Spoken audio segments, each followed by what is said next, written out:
স্কুলের পড়াশুনো শেষ হয়ে গেছে। এখন তুমি হয়তো কলেজে পড়াশুনো করছো এবং কলেজে পড়াশুনোর সাথে সাথে তুমি চাকরি নিয়ে চিন্তা ভাবনা শুরু করে দিয়েছো। তুমি কি চাও চাকরি করতে? এবং তুমি কি সাথে প্রস্তুতি নিতে চাও চাকরির জন্য? কিন্তু তুমি জানো না ঠিক কোথায় খুঁজে পাবে সেই সমস্ত প্রশ্নের উত্তর। তাহলে এই ভিডিওটা ঠিক তোমার জন্য। আলোচনার পরবর্তী অংশে যাওয়ার আগে চলো একটি গল্প শুনে নেওয়া যাক। গল্পটি দিশাহীন থেকে দিশার পথে। স্কুলের শিক্ষক এবং ছাত্রছাত্রীর মধ্যে কথোপকথন। অরিজিৎ ও তৃষা উদ্বিগ্ন মুখে বসে আছে। স্যার খেয়াল করলেন। স্যার, কি হলো, এত চিন্তিত কেন তোমরা? অরিজিৎ বলল, স্যার, উচ্চ মাধ্যমিকের পর কি করব বুঝতে পারছি না। চাকরির পরীক্ষা সম্পর্কে কিছুই তো জানি না আমরা। তৃষা, হ্যাঁ স্যার, কোথায় নিয়োগের বিজ্ঞাপন বের হয়, কিভাবে আবেদন করব, কিছুই জানি না। স্যার হেসে বললেন, ঠিক আছে, প্রথমে বলো সরকারি চাকরি নাকি বেসরকারি চাকরি? অরিজিৎ, সরকারি স্যার, কিন্তু পরীক্ষা কবে হয় সেটাই তো জানি না। তৃষা বলল, পরীক্ষা সিলেবাস কি, কিভাবে প্রস্তুতি নেব বুঝতেই পারছি না। স্যার, সরকারি চাকরির বিজ্ঞপ্তি ওয়েবসাইটে প্রকাশিত হয়, সেগুলো নিয়মিত চেক করতে হবে। অরিজিৎ, স্যার, কি কি বই পড়ব? স্যার, অনলাইনে মক টেস্ট দেবে। তৃষা বলল, কিন্তু কোথা থেকে শুরু করব, কার সাহায্য নেব?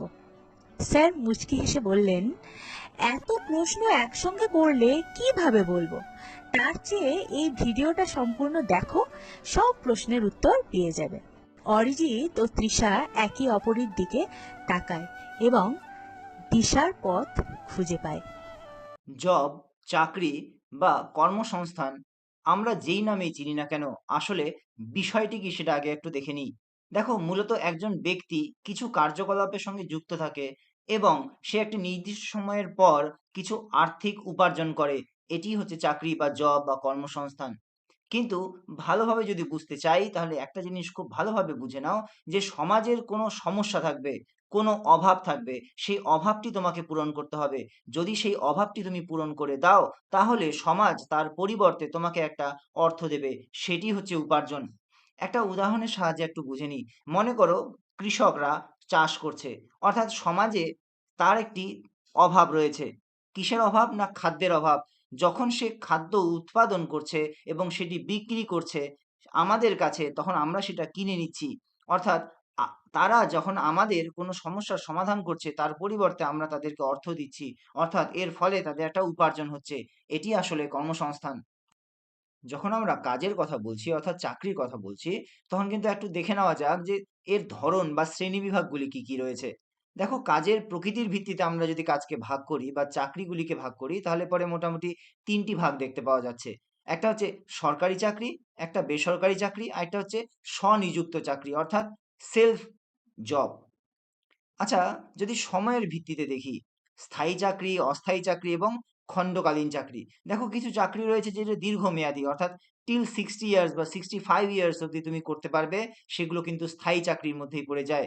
কিছু রয়েছে অস্থায়ী চাকরি, অর্থাৎ চুক্তিভিত্তিক চাকরি। কিছু সময়ের জন্য সেটা রয়েছে এবং যেই চুক্তি শেষ হয়ে যাবে অর্থাৎ ২-৩ বছর পর সেটা চলেও যেতে পারে চাকরিটা। এবং কিছু রয়েছে খণ্ডকালীন চাকরি, অর্থাৎ অল্প সময়ের জন্য চাকরি, অর্থাৎ ৩ মাস, ৬ মাস বা এই রকম ধরনের। আচ্ছা, কাজের অবস্থান অনুযায়ী যদি আমরা কাজকে ভাগ করে নিই, তাহলে দেখবে কিছু রয়েছে অফিসের মধ্যে বসে থেকে কাজ, অর্থাৎ অফিস ভিত্তিক কাজ। এছাড়া রয়েছে রিমোট চাকরি, অর্থাৎ ফ্রিল্যান্সিং বা আইটি সেক্টরগুলোতে যেগুলো চাকরি হয় সেগুলোর কথা বলেছে। এবং এছাড়াও কিছু রয়েছে ফিল্ড ওয়ার্ক রিলেটেড চাকরি, যেমন সাংবাদিকতা, বিক্রয় প্রতিনিধি, এই সমস্ত বিষয়। আচ্ছা, আমরা যদি আরেকটা জিনিস দেখে নিই, যেমন পেশাভিত্তিক শ্রেণীবিন্যাস। কিছু, কিছু রয়েছে যেটা শিক্ষা রিলেটেড, অর্থাৎ শিক্ষক হতে পারে, গবেষক হতে পারে, এই ভিত্তিক। এছাড়া রয়েছে স্বাস্থ্য পরিষেবা রিলেটেড, অর্থাৎ ডাক্তার, নার্স হতে পারে। প্রযুক্তিগত হতে পারে পেশা, যেমন প্রোগ্রামার, সফটওয়্যার ইঞ্জিনিয়ার, এই সমস্ত। সুরক্ষার দিক থেকে পুলিশ হতে পারে, আর্মি হতে পারে। এছাড়া রয়েছে ব্যবসা ও অর্থনীতি, ব্যাংকার হতে পারে, অ্যাকাউন্টেন্ট হতে পারে। এইভাবে কিন্তু আমরা চাকরিগুলিকে বেশ কয়েকটি ভাগে ভাগ করতে পারি। তাহলে আমরা প্রথমে দেখলাম যে চাকরি কাকে বলে, এরপরে দেখলাম যে চাকরি কয় প্রকার, বিভিন্ন প্রকার চাকরি সম্পর্কে একটু আলোচনা করা হয়েই গেল। এরপরে আমরা দেখে নিই যে কোথায় চাকরির বিজ্ঞাপন পাওয়া যাবে। এটা কিন্তু একটা খুব বড় প্রশ্ন। এটা কিন্তু অনেক ছেলেমেয়েদের কাছেই অজানা থেকে যায়। তারা জানেই না ঠিক কোথায় সেই বিজ্ঞাপনগুলো বেরিয়ে আসে। আমরা আরেকটা জিনিসও দেখব, সেটা হচ্ছে যে কিভাবে চাকরির জন্য আবেদন করা যায়। স্টেপ বাই স্টেপ গাইডেন্স, সেটাও আমরা কিন্তু একটু দেখে নেব। দেখো, এখানে ১ম এই আমরা বলি যে বাংলা ভাষায় যদি চাকরির সম্পর্কিত বিভিন্ন রকম তোমরা ইনফরমেশন পেতে চাও, তাহলে কিন্তু বেশ কয়েকটা পত্র-পত্রিকা রয়েছে। যেমন কর্মসংস্থান হতে পারে, যেমন কর্মক্ষেত্র হতে পারে, চাকরির খবর হতে পারে বা এমপ্লয়মেন্ট নিউজ হতে পারে। এই সমস্ত সংবাদপত্র বা পত্র-পত্রিকাগুলো কিন্তু তোমাদের অনেক ভালোভাবে এটা জানিয়ে দেবে যে ঠিক কোন সময়ে সেই চাকরির বিজ্ঞাপনটি বেরোবে। অনেকগুলি নিউজপেপারের কথা আলোচনা করাই হলো। এর মধ্যে কিন্তু একটি নিউজপেপার খুব প্রচলিত আমাদের এখানে, যেমন কর্মসংস্থান। এই কর্মসংস্থানটিকে নিয়েই একটু চলো আলোচনা করা যাক। দেখে নাও যে আমাদের এই কর্মসংস্থান পেপারটি সপ্তাহে ১ বার করে বের হয়। এর মূল্য খুবই কম, প্রায় ৳৫ মতো। তোমরা কিন্তু প্রতি সপ্তাহে একটা করে পেপার রাখতেই পারো। যেখান থেকে তোমরা জানতে পারবে বিভিন্ন রকম অ্যাডভার্টাইজমেন্ট, অর্থাৎ চাকরি সম্পর্কিত কোথায় কোন চাকরি বেরোচ্ছে সেগুলো সম্পর্কিত সমস্ত অ্যাডভার্টাইজমেন্ট মোটামুটি এগুলোতে পাওয়াই যায়। আচ্ছা, দেখে নাও এবারের যে কর্মসংস্থান পেপারটি তোমাদের সামনে রয়েছে সেখানে কি খবর রয়েছে। এইভাবে ১ম পাতাতেই কিন্তু তোমরা দেখতে পাবে বিভিন্ন রকম চাকরির অ্যাডভার্টাইজমেন্ট দেওয়া হয়েছে। তার মধ্যে একটি চাকরিকে নিয়ে একটু আলোচনা করি। যেমন সেনাবাহিনীতে কয়েক হাজার অগ্নিবীর নেওয়া হচ্ছে। অর্থাৎ আমরা দেখতে পেলাম যে এখানে একটি চাকরির কথা বলা হয়েছে, সেটা হচ্ছে অগ্নিবীর চাকরির কথা বলা হয়েছে। তোমরা এখানে দেখতে পাচ্ছ যে ক্লাস 8 পাস, মাধ্যমিক বা উচ্চ মাধ্যমিক পাস যেকোনো ছেলেমেয়ে তারা কিন্তু এই অগ্নিবীর চাকরির জন্য এপ্লাই করতেই পারে। পেপারটিকে যদি পুঙ্খানুপুঙ্খভাবে তুমি পড়তে থাকো, তাহলে পরে দেখতে পাবে অনেকগুলো জিনিস। যেমন যোগ্যতা কত? ন্যূনতম যোগ্যতা হচ্ছে ক্লাস 8 পাস, 10 বা উচ্চ মাধ্যমিক পাস যেকোনো ছেলেমেয়ে তারা কিন্তু বিভিন্ন পোস্টের জন্য এপ্লাই করতে পারে। তাদের বয়স হতে হবে মোটামুটি ১৭ বছর থেকে ২১ বছরের মধ্যে। এখানে ছেলে-মেয়ে উভয়ই কিন্তু আবেদন করতে পারে। নৌবাহিনী বা বিমান বাহিনীতেও কিন্তু মহিলাদের সুযোগ রয়েছে এবং এই চাকরির মেয়াদ কিন্তু ৪ বছর। তাহলে কিন্তু এইভাবে পেপারের মধ্যে তোমরা কিন্তু খুব ভালোভাবে জানতে পারবে যে তোমার যোগ্যতা কি দরকার, কিভাবে তোমরা অ্যাপ্লাই করতে পারবে, কোথায় অ্যাপ্লাই হচ্ছে, কিভাবে অ্যাপ্লাই হচ্ছে, কতদিনের মধ্যে অ্যাপ্লাই করতে হবে, কি কি লাগবে, সবকিছু।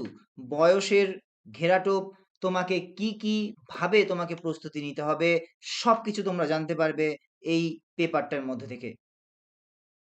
দেখো, এই পেপারটির মধ্যে থেকে তোমরা শুধু ১ টা বা ২ টো চাকরির কথা জানতে পারবে না। সেই সাথে, সাথে তোমরা কিন্তু জানতে পারবে আরো অনেক চাকরির কথা। যেমন দেখো, এখানে ২ টো যে পেপার কাটিং রয়েছে সেখানে তোমরা দেখতে পাচ্ছ যে রাজ্য সরকার বা কেন্দ্রীয় সরকারের কোন, কোন পদে একটু দরখাস্ত করতে পারবে তোমরা। কোন, কোন পরীক্ষাগুলো চলছে বা কোন, কোন পরীক্ষাগুলো হবে, কবে হবে, কি ওয়েবসাইট, সবকিছু কিন্তু দেওয়া আছে। দেখো কত শূন্য পদ আছে, শেষ তারিখ কবে এপ্লাই করার, কোন ওয়েবসাইটে গিয়ে তোমরা এপ্লাই করতে পারবে, এর যোগ্যতা কি, সবগুলো খুব সুন্দরভাবে চার্টের মধ্য দিয়ে সবকিছু বলে দেওয়া আছে। তাই তোমরা এই পেপারটি কিন্তু ফলো করতেই পারো। তাহলে পরে ইতিমধ্যে তোমরা কিন্তু জানতে পেরেছো যে ঠিক কিভাবে তোমরা জানতে পারবে যে কোথায় অ্যাডভার্টাইজমেন্ট হচ্ছে, কিভাবে অ্যাডভার্টাইজমেন্ট হচ্ছে এবং কি, কি যোগ্যতা দরকার সবকিছু। কিন্তু দেখো, যে কোনো পরীক্ষার জন্য তোমাকে কিন্তু প্রস্তুতিটা নিতে হবে। এর জন্য কিন্তু তোমাকে বিভিন্ন রকম সাবজেক্ট পড়তে হবে। কোন, কোন সাবজেক্ট পড়বে জানো? যেমন সাধারণ জ্ঞান পড়তে হবে, সাধারণ বিজ্ঞান, গণিত, ভাষা, বাংলা ভাষা, ইংরেজি ভাষা, ভারত ও বিশ্ব ইতিহাস পড়তে হবে, ভূগোল, রাষ্ট্রবিজ্ঞান, অর্থনীতি, সংবিধান, আইন, বর্তমান বিষয়াবলী যেমন কারেন্ট অ্যাফেয়ার্স রয়েছে, কম্পিউটার সম্পর্কে জ্ঞান থাকতে হবে, মানসিক দক্ষতা ও যুক্তিবিদ্যা থাকতে হবে, অর্থাৎ রিজনিং থাকতে হবে, পরিবেশ বিজ্ঞান সম্পর্কে তোমাকে জানতে হবে, শারীরশিক্ষা বিষয়ক তোমাকে বিভিন্ন জ্ঞান থাকতে হবে। এই সমস্ত কিছু তোমাকে কিন্তু জানতেই হবে, সাথে আরো অনেক কিছু। কিন্তু এগুলোর প্রশ্ন উত্তর পাবে কোথা থেকে? এর জন্য কি আলাদা বই কিনতে হবে? না, একেবারেই নয়। তোমরা যদি চাও এই পেপারটা ভালোভাবে পড়তে বা ভালোভাবে পড়ো, তাহলে কিন্তু এখানে প্রতি সপ্তাহে বিভিন্ন রকম সাধারণ জ্ঞান, এই যে চ্যাপ্টারটা বা এই যে পেজটা, এই পেজের মধ্যে কিন্তু বিভিন্ন সাবজেক্টের উপরে প্রশ্নগুলোকে আলাদা, আলাদাভাবে এখানে তুলে ধরা থাকে। যেগুলো পড়লে পরেই কিন্তু তোমরা ছোটখাটো পরীক্ষা পাস করে যেতেই পারো। অনেকভাবে হেল্প করবে এই পেপারটি। তোমরা কিন্তু এই পেপারটি সঙ্গে রাখো আর এইভাবে পড়তেই থাকো। তাহলে এতক্ষণে তোমরা জানতে পারলে যে চাকরি কাকে বলে বা চাকরিগুলি কয় প্রকারের সেটাও জানতে পারলে। কিভাবে তোমরা পেপারটাকে দেখবে অর্থাৎ কর্মসংস্থান পেপারটিকে দেখবে সেটাও বলে দিলাম। কি, কি রয়েছে এর মধ্যে সেটাও বলে দিলাম। আচ্ছা, শুধু কি প্রস্তুতি নিলেই হবে? নাকি সেই সাথে, সাথে আরো অন্যান্য স্কিল দরকার? অবশ্যই। দেখো কি, কি স্কিল দরকার তোমাকে এর সাথে, সাথে। যেমন কমিউনিকেশন স্কিল অর্থাৎ ইন্টারভিউ এর জন্য তোমাকে কিন্তু গুরুত্বপূর্ণভাবে নিজেকে প্রস্তুতি নিতে হবে। দেখো কম্পিউটার স্কিল থাকাটাও খুব দরকার। যেমন এমএস ওয়ার্ড, গুগল শিট এই সমস্ত কিছু তোমাকে কিন্তু জানতেই হবে বর্তমান দিনে। ইংরাজি ও বাংলা ভাষায় দক্ষতা তো অবশ্যই থাকতে হবে। নেটওয়ার্কিং স্কিল থাকাটা খুব দরকার। লিঙ্কডইন যদি ব্যবহার করতে পারো তাহলে তো খুবই ভালো। তাহলে পরে আচ্ছা শুধু কি এগুলো করলেই হবে? না, এগুলো করলেই শুধু হবে না। এর সাথে, সাথে আরো তোমাকে বেশ কিছু জিনিস তৈরি করে রাখতে হবে। যেমন ৬ নম্বরে তুমি দেখে নাও যে কিভাবে চাকরি পাওয়ার সুযোগটা বাড়বে সেটা একটু দেখে নাও। যেমন নিয়মিত জব পোর্টালগুলো দেখতে হবে, গ্রুপ চেক করতে হবে। বন্ধুদের মধ্যে কনফারেন্স করে খোঁজাখুঁজি করতে হবে অর্থাৎ বন্ধুদের মধ্যে ডিসকাস করতে হবে চাকরি রিলেটেড। আচ্ছা নিজেদের স্কিলগুলো বাড়ানোর জন্য তোমরা কিন্তু সবসময় চেষ্টা করতে থাকো। সার্টিফিকেট কোর্স যদি কিছু থাকে তাহলে সেটা করে নাও। চাকরির প্রস্তুতি নেওয়া শুরু করে দাও। মক ইন্টারভিউগুলো ফেস করো। অনলাইনে আজকাল অনেকগুলো মক ইন্টারভিউ দেওয়ার সুযোগ রয়েছে। সেগুলো কিন্তু তোমরা চেষ্টা করতেই পারো। এবং সেই সাথে, সাথে তোমরা এমন একটা সিভি অর্থাৎ কারিকুলাম ভিটা তৈরি করো বা বায়োডাটা তৈরি করো যেখানে তোমার সম্পর্কে সমস্ত আপডেট দেওয়া থাকবে। আর সেটা হবে খুব একটা স্ট্রং সিভি।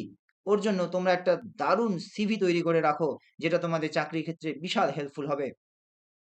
একদম শেষে আমি তোমাদের সাথে কিছু অন্যান্য চাকরিগত পেপারের কথা একটু বলে রাখি। যেমন কর্মসংস্থান হতে পারে, কর্মসংস্কৃতি হতে পারে, কর্মক্ষেত্র হতে পারে।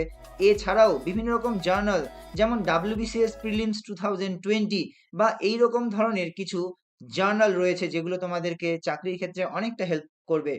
এছাড়াও যদি তোমরা চাও যে কারেন্ট অ্যাফেয়ার্স সম্পর্কে জানতে তাহলে কিন্তু বেস্ট অফ দ্য বেস্ট কিছু পেপার রয়েছে যেমন দ্য হিন্দু পেপার রয়েছে, দ্য টেলিগ্রাফ পেপার রয়েছে। এগুলো তোমরা যদি পড়ো তাহলে কিন্তু বর্তমান সমসাময়িক ভারতে বা বিশ্বে কি চলছে সেগুলো সম্পর্কে তোমরা অবগত থাকবে।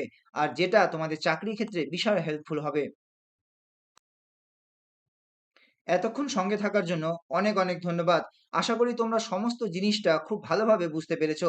যারা এতদিন জানতে না তারা আজকে জানতে পারলে। আর এটা শুধু এখানেই সীমাবদ্ধ রেখো না। তোমাদের এই জানাটা তোমাদের বন্ধুদের সাথে শেয়ার করো। আর আবারও অন্য ভিডিওর জন্য তোমরা অপেক্ষা করে থাকবে। Thank you.